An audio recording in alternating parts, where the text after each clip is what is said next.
ছাত্ৰ-ছাত্ৰীসকল, আজি মই তোমালোকৰ কাৰণে ভাৰতীয় সংস্কৃতি পাঠটোৰ পৰা কেইটামান প্ৰশ্ন লৈ আহিছোঁ। উত্তৰসমূহ যথাযথ দিবলৈ যত্ন কৰিম। প্ৰথমটো প্ৰশ্ন হৈছে, অজন্তাৰ ছবিবোৰত থকা দুটা ভাৱবস্তু কি কি? বা অজন্তাৰ ছবিবোৰত কি কি ভাৱবস্তু প্ৰকাশ পাইছে? অজন্তাৰ ছবিবোৰত দুটা ভাৱবস্তু প্ৰকাশ পাইছে। প্ৰথমটো হৈছে সন্ন্যাস জীৱন, আনটো হৈছে সমূহীয়া জীৱন। যদি 2 নম্বৰ থাকে তেতিয়াহ'লে ইমানখিনি লিখিলেই হ'ব।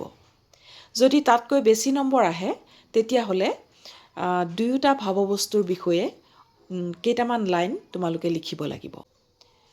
প্ৰথমটো ভাৱবস্তুৱে প্ৰকাশ কৰিছে, অৰ্থাৎ সন্ন্যাস জীৱনে প্ৰকাশ কৰিছে দয়া, ধ্যান, মৌনতা ইত্যাদি। তাত জীৱনৰ উচ্ছ্বাসময়তা নাথাকে।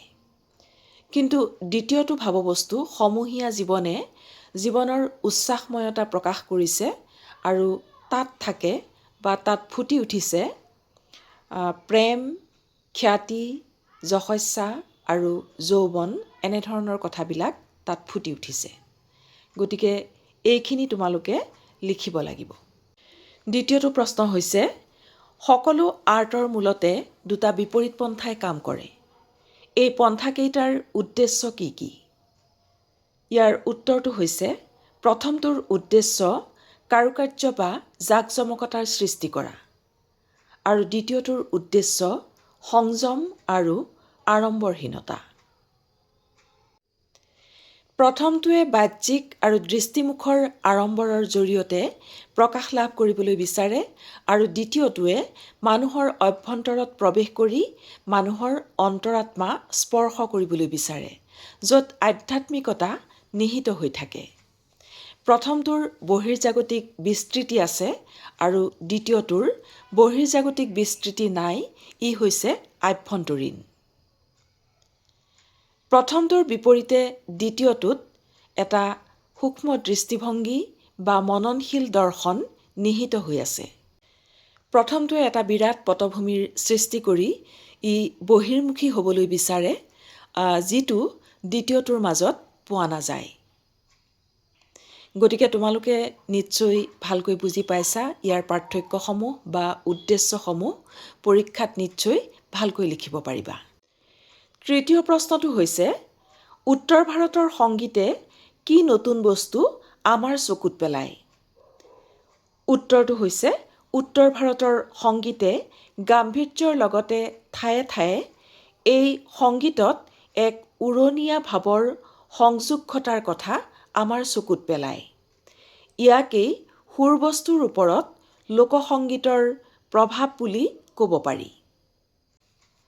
ইয়াৰ পাছৰ প্ৰশ্নটো হৈছে, দাক্ষিণাত্যৰ ভাস্কৰ্যৰ সৈতে উত্তৰ ভাৰতৰ ভাস্কৰ্যৰ মূল পাৰ্থক্যসমূহ কি কি? উত্তৰটো হৈছে, দাক্ষিণাত্যৰ ভাস্কৰ্যত কোণ আৰু সৰল ৰেখাৰ প্ৰাদুৰ্ভাৱ বেছি। গঠনৰ বিশালতা ইয়াৰ আন এক বৈশিষ্ট্য। প্ৰতিটো ভংগিমাই সুকীয়া সুকীয়া। দাক্ষিণাত্যৰ ভাস্কৰ্যত পুনৰাবৃত্তিৰ স্থান নাই। উদাহৰণস্বৰূপে আমি কাঞ্জীভৰমৰ মন্দিৰলৈ আঙুলিয়াব পাৰোঁ। ইয়াত 1000টা স্তম্ভ আছে আৰু প্ৰতিটো স্তম্ভৰ আৰ্হিয়ে আনটোৰ লগত সুকীয়া বা আনটোৰ লগত নিমিলে। ইয়াৰ সাজ-সজ্জাৰ জাকজমকতা আৰু প্ৰতিকৃতিৰ বিশালতাই মানুহক সাধাৰণতেই অভিভূত কৰে। আনহাতে দাক্ষিণাত্যৰ ভাস্কৰ্যৰ সৈতে উত্তৰ ভাৰতৰ ভাস্কৰ্যৰ বহু ক্ষেত্ৰত অমিল দেখা যায়। উত্তৰ ভাৰতৰ ভাস্কৰ্যত বক্ৰৰেখা আৰু বৃত্তৰ প্ৰাদুৰ্ভাৱ বেছি। ইয়াত ইছলামীয় ভাস্কৰ্যৰ প্ৰভাৱ পৰিছে।